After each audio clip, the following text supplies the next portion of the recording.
Excuse me madam. ఏంటి ప్రసాదు? మీ sign కావాలి madam.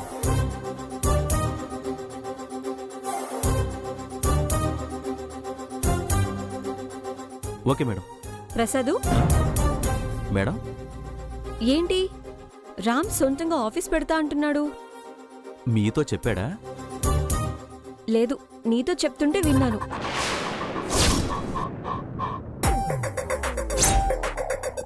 అంటే రామ్ గారు ఆ మ్యాటర్ నాతో చెప్తున్నప్పుడు అప్పుడే వచ్చాను. అంటే మ్యాటర్ ముందు వెనక అంతా విన్నారా? సొంతంగా ఆఫీస్ పెట్టాలనుకుంటున్నాను అని అన్నాడు. ఆ ఒక్క ముక్కే విన్నాను. అయితే అసలు మ్యాటర్ తెలీదన్నమాట. ఏ ఇంకేమైనా మ్యాటర్ ఉందా? ఉంది. అతనికి పెళ్ళయింది అంటే రామేమో రీటా అంటాడు, ఈవిడేమో ఇంతకు ముందే ఎందుకు చెప్పలేదు అంటుంది. మనకెందుకు వచ్చిన గొడవ? చెప్పు ప్రసాదు, ఇంకేమైనా మ్యాటర్ ఉందా? ఇంకేం లేదు మేడం. అసలు ఇక్కడ తనని బాగానే ట్రీట్ చేస్తున్నాను కదా, సొంతంగా కంపెనీ పెట్టుకోవడం దేనికి? అందరూ నాలా ఉంటారా మేడం? ఈ ఆఫీసులో జాయిన్ అయినప్పటి నుంచి ఈ ఆఫీసుని నా తెలివితేటలతో ఎలా డెవలప్ చేయాలా అనే ఆలోచనే గాని నాకుగా నేను సపరేట్గా డెవలప్ అవ్వాలని ఏ రోజు అనుకోలేదు. నీకంత సీన్ లేదు ప్రసాదు. మేడం, ఇప్పుడేమైనా అన్నారా? లేదే. పైగా తన టాలెంట్ మీరు పదే పదే పొగడడం, ప్రేమించాను పెళ్లి చేసుకుంటాను అనడం, ఎంత చనివిచ్చేసి మీరు ఆయన గ్రిప్లోకి వెళ్ళిపోయేసరికి మీకంటే పై స్థాయిలోకి వెళ్ళిపోవాలనే దుర్బుద్ధి పుట్టుంటుంది. బయలుదేరు ప్రసాదు. అర్థం కాలేదా? అర్థమైంది.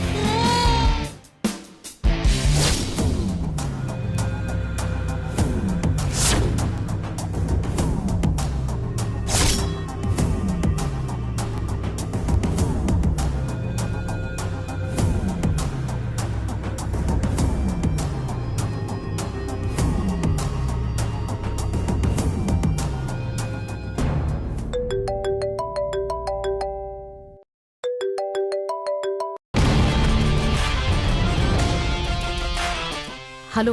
Hello aunty. మాయా చెప్పమ్మా. నాకు చిన్న ప్రాబ్లం వచ్చిందా ఆంటీ?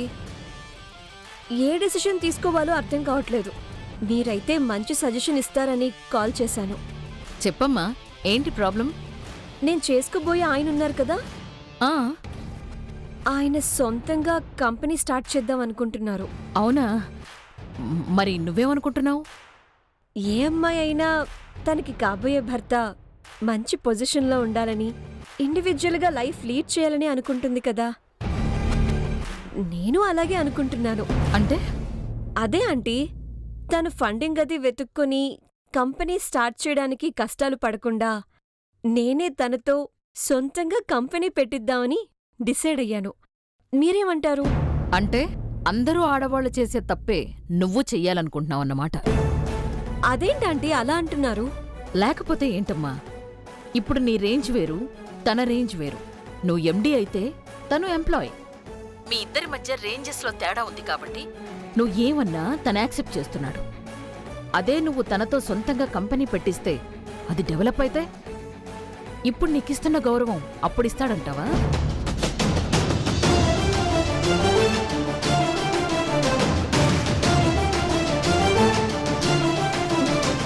తను అలాంటివాడు కాదంటీ.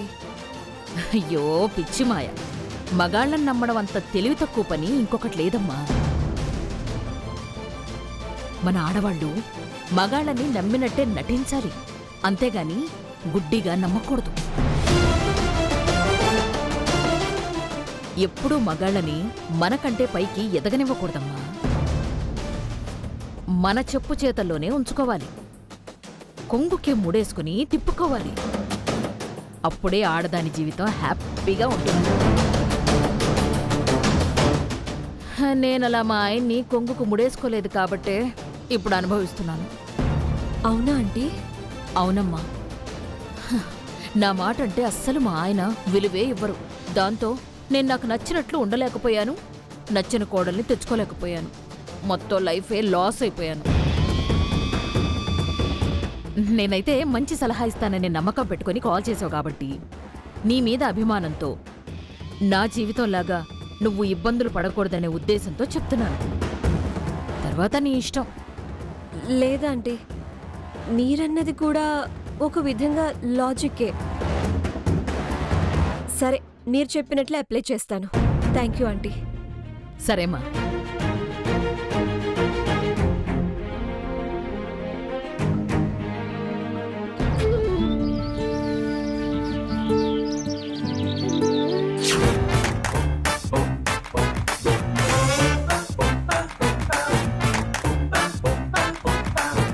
వారు వీరు అంతా చూస్తూ ఉన్నా, ఊరు పేరు అడిగేయాలనుకున్నా, అంతో ఇంతో ధైర్యంగానే ఉన్నా, ఆడో పేడో తేల్చేద్దామనుకున్నా, ఏ మాట పైకి రాక మనసేమో ఊరుకోక, అయినా ఈ నాటి దాకా అస్సలు అలవాటు లేక ఏదేదో అయిపోతున్నా, పడు జందం పక్కనుంటే పడిపోదా పురుష జన్మ.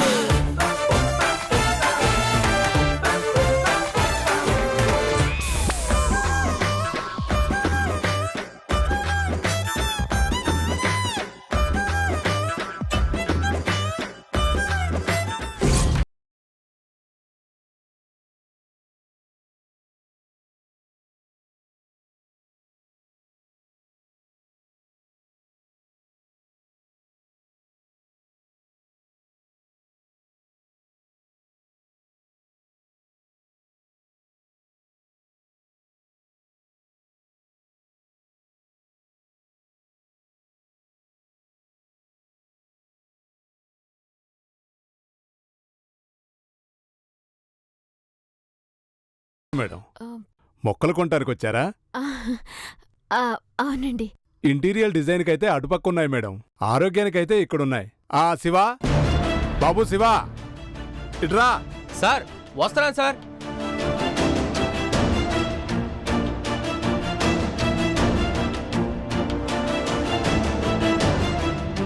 ఏంటి సార్? మేడం గారు మొక్కలు కొనటానికి వచ్చారు. దగ్గరుండి ఆవిడకి ఏం కావాలో చూపించు. ఓ, మేడం గారు మొక్కలు కొనడానికి వచ్చారా? చెప్పండి మేడం, ఏ టైప్ మొక్కలు కావాలి? ఇతను బేసిక్గా రైతమ్మ. మొక్కల్ని ఎలా పెంచాలన్న విషయం దగ్గరుండి మరీ చెప్తాడు. చూడు శివా. రండి మేడం. నమస్కారం సార్. నమస్తే మాణిక్యం గారు. కొత్త ఉద్యోగం ఎలా ఉంది? జీవితం ఇప్పుడు చాలా తృప్తిగా ఉందండి. అదేంటి మాణిక్యం గారు అలా చూస్తున్నారు? మేడం గారు మీకు తెలుసా? నానా, మేడం గారు మొక్కలు కొనడానికి వచ్చారట. అవునా? నమస్తే మేడం. మేడం గారు చాలా గ్రేట్ పర్సన్ అండి, నాకు బాగా తెలుసండి. తను నమ్మిందే నిజం అనుకోవడం, ఊహల్లో బతకడం, కట్టుకున్నవాడిని కట్టుకున్నవాడిగా చెప్పుకోలేకపోవడం, ఇలాంటి ఇంకా చాలా చాలా మంచి లక్షణాలు ఉన్నాయండి.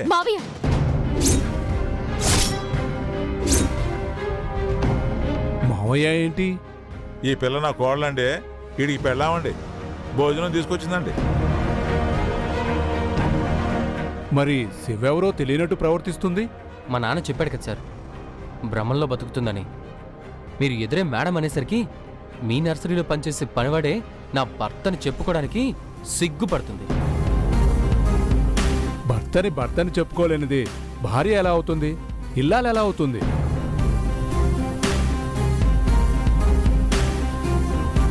ఇదే మాట మేమన్నాం అనుకోండి, చాలా పెద్ద గొడవ అయిపోతుందండి.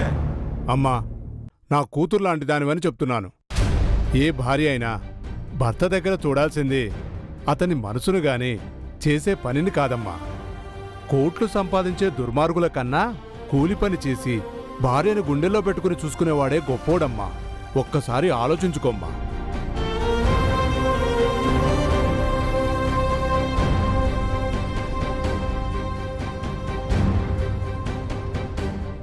అంటే నేను నిన్ను నా భర్తగా ఆయన ముందు చెప్పలేదని ఇన్ని మాటలని ఆ పెద్దాయన ముందు నన్ను అవమానించాలా? అవమానించడం కాదే, నన్ను చూసి కూడా మొక్కలు కొనడానికి వచ్చిందని బిల్డప్ కొట్టినప్పుడే లాగి కొట్టాలి. భర్తనని చెప్పుకోవడానికి ఇష్టపడి నువ్వు నా పెళ్ళంగా ఉండడం ఎందుకు? మీ ఇంటికి వెళ్ళిపోవచ్చుగా. అరే శివ, అవునన్నా. అవును, ఆయన ఇక్కడికి ఎందుకు వచ్చావే? మీకు భోజనం తీసుకురాకపోతే ఏదేదో చేస్తానని మీ అమ్మ ఎగిరింది కదా, తప్పకొచ్చారు. అంతేగాని ప్రేమతో కాదనమాట. ఆ మీరిప్పుడు చూపించిన ప్రేమకి నాకు మీ మీదున్న ప్రేమ గాల్లో కలిసిపోయింది. ఇదిగోండి క్యారియర్, తింటే తినండి, లేకపోతే పడేయండి.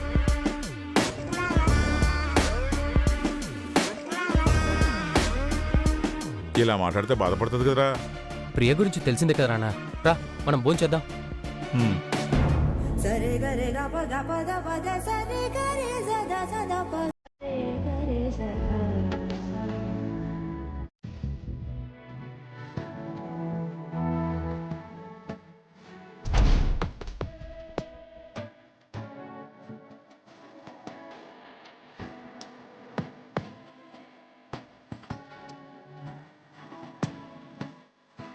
కొట్టమ్మా.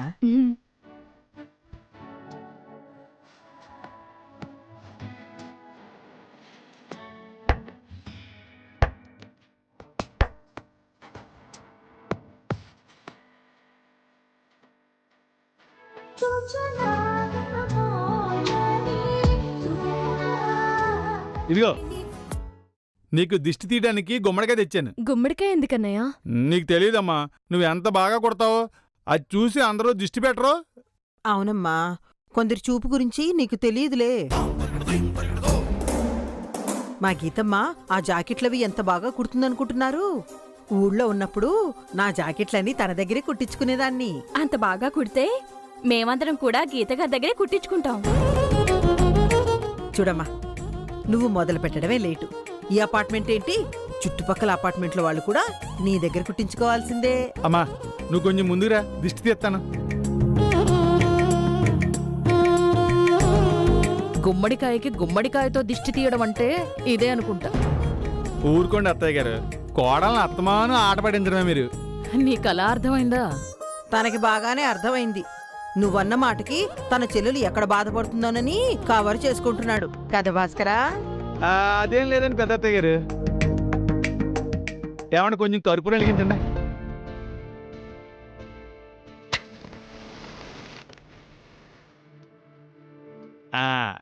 ఇరుగు దిష్టి, పొరుగు దిష్టి, ఊళ్ళో వాళ్ళ దిష్టి, ఇంట్లో వాళ్ళ దిష్టి గురించి కూడా చెప్పు బాబు. అన్ని దిష్టిలు పోవాలి.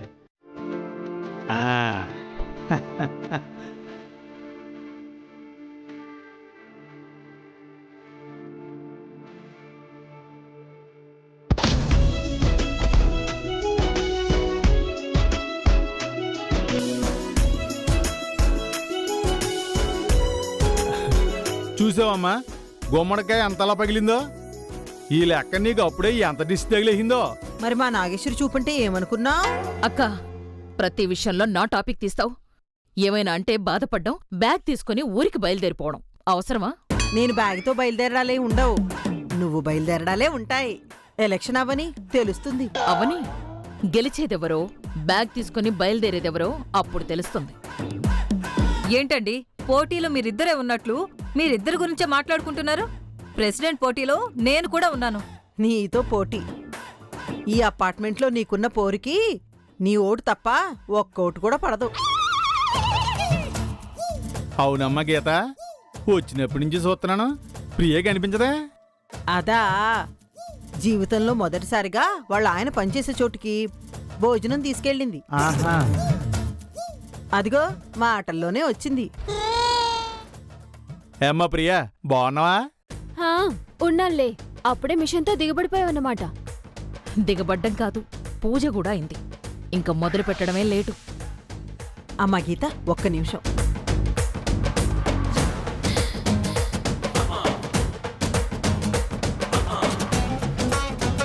ఇదిగో నాదే మొదటి బోని. ఈ రవిక కుట్టి నువ్వు అంచెలంచెలుగా కొందరు కుళ్ళుకునే స్థాయికి ఎదగాలని కోరుకుంటున్నాను. నన్ను ఆశీర్వదించండి అత్తయ్య. నా ఆశీస్సులు నీకెప్పుడూ ఉంటాయమ్మా. చూసారా ఆంటీ, అత్తగారైనా మీ కాళ్ళకు మొక్కాల్సింది పోయి అందరి ముందు ఆవిడ కాళ్ళకి ముందు మొక్కుతుంది. నన్ను ఆశీర్వదించండి అత్తయ్య. అవసరం లేదు. నీకు నచ్చిన వాళ్ళు ఆశీర్వదించారుగా, అంచెలంచెలుగా ఎదుగుతావో అడ్రస్ లేకుండా పోతావో చూడాలి. ఇదిగో కోడలి పిల్ల, చూస్తున్నావా? తన భర్త సొంత కంపెనీ పెట్టుకుంటానంటే తల్లిదండ్రుల మీద ఆధారపడకూడదని చెప్పి తన వంతు సాయం చేయడానికి, తన కాళ్ళ మీద తను నిలబడి సంపాదించడానికి కుట్టు మిషన్ పెట్టింది. బాధ్యత తెలియని నా భర్తకి బాధ్యతలు చెప్పింది. ఏ అవకాశమైనా అందిపుచ్చుకుని జీవితంలో ఎదగాలని నా బిడ్డని పనిలో చేరేలా చేసింది. మాటలు చెప్పడమే కాదు, చేసి చూపిస్తానని, ఇప్పుడు తన కష్టంతో భర్తకు సాయం చేయాలని కుట్టు మిషన్ పెట్టింది. నువ్వు ఉన్నావు, బ్యూటీ పార్లర్ పెడతా, నాకు డబ్బులు ఇవ్వండి, నాకు డబ్బులు ఇవ్వండి అంటూ ఆడుకుంటున్నావు. గీతం చూసి బుద్ధి తెచ్చుకో.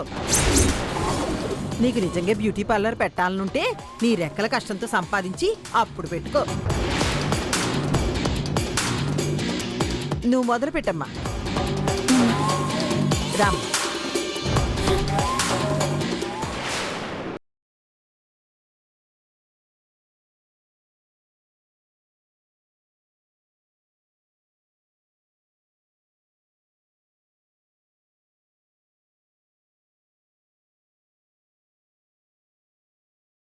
Okay madam.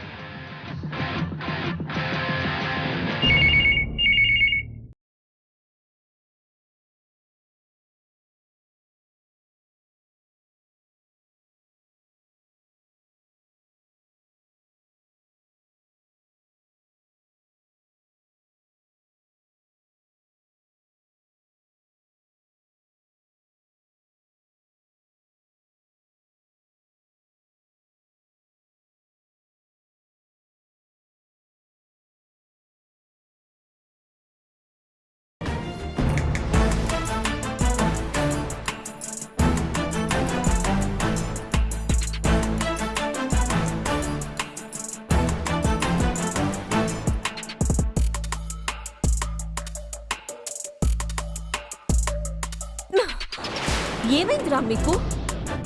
ఏమైంది మ్యామ్? అసలు వీటిలో ఒక్క డిజైన్ అయినా చూడగానే అట్రాక్ట్ చేసేలా ఉన్నాయా?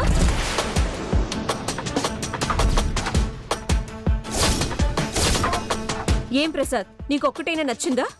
అన్నీ యావరేజ్ గా ఉన్నాయి మేడం. ఇప్పుడు మార్కెట్లో కాంపిటీషన్ ఎలా ఉంది? ఈ నెలలో ఒక్క ఆర్డర్ అయినా మన కంపెనీకి వచ్చిందా? మొన్న జరిగిన ఫ్యాషన్ షోలో కూడా అంతే. నువ్వు డిజైన్ చేసిన డ్రెస్ చూసి నీకు లెఫ్ట్ అండ్ రైట్ ఇవ్వాలనిపించింది. నీ మీద నమ్మకంతో ఆ డ్రెస్ ని ముందుగానే నేను చూడకుండా వదిలేశాను కాబట్టి తప్పు నాదే అని ఊరుకున్నాను. కంపెనీలో జాయిన్ అయిన కొత్తలో బానే ఉండేవాడివి, ఎందుకెలా డల్ అయిపోతున్నావు? అసలు బుర్ర వాడుతున్నావా?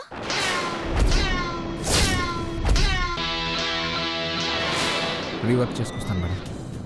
రీవర్క్ చేసుకుని రావటం కాదు, చేసే పని మీద కాన్సంట్రేషన్ పెట్టు. ఆ తర్వాత సొంత కంపెనీ పెడదు గాని.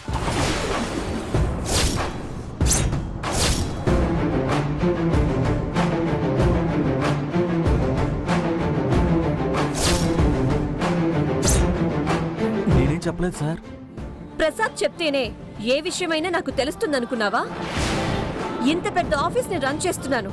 నా ఆఫీస్లో ఏం జరుగుతుందో, ఎవరేం మాట్లాడుకుంటున్నారనేది నాకు తెలియదనుకుంటున్నావా? అదేం లేదు మేడం. ప్రసాద్, నువ్వు కొంచెం బయటకెళ్ళు. అసలు నువ్వు సొంతంగా వేరే కంపెనీ పెట్టుకోవాల్సిన అవసరం ఏంటి? ఏ, ఇది నీ ఆఫీస్ కాదా? నేను నీ దాన్ని కాదా? రేపు మన పెళ్ళైన తర్వాత నేను నీ పనులు మాత్రమే చేస్తాను. ఆస్తిని, కంపెనీని చూసుకోవాల్సింది నువ్వే కదా. ఆ దరిద్రం అంటుకోకూడదనే కదా ఈలోపే సొంతంగా కంపెనీ పెట్టుకొని బయటపడాలి అనుకుంటున్నాను. అయినా సొంతంగా కంపెనీ పెట్టడం అంత ఈజీ కాదు. నువ్వు డీల్ చేయలేవు రామ్. దానికి లీడర్షిప్ క్వాలిటీస్ కావాలి. నీలో టాలెంట్ ఉంది కానీ లీడర్షిప్ క్వాలిటీస్ లేవు. వర్క్తో మెప్పించగలవు కానీ వర్కర్స్తో పని చేయించలేవు. అందరినీ డీల్ చేసేంత తెలివితేటలు నీకు లేవు. నువ్వు అనవసరంగా నీ గురించి చాలా ఎక్కువగా ఊహించుకుంటున్నావు. నా మాట విని సొంతంగా కంపెనీ పెట్టాలన్న ఆలోచనని ఫస్ట్ నీ మైండ్లోంచి తీసేయ్. వర్క్ మీద కాన్సన్ట్రేట్ చేయరాం. ఈ నెలలో మనం ఒక్క ఆర్డర్ అయినా కొట్టాలి. ఏమంటావ్? అలాగే మేడం. ఏంటి, కంపెనీ పెట్టడానికి నువ్వు క్యాపబుల్ పర్సన్ కాదన్నానని ఫీల్ అవుతున్నావా? అదేం లేదు. కానీ నిజం అదేరా. వెళ్ళి ఈ డిజైన్స్ మీద ఇంకా ఫోకస్ పెట్టు.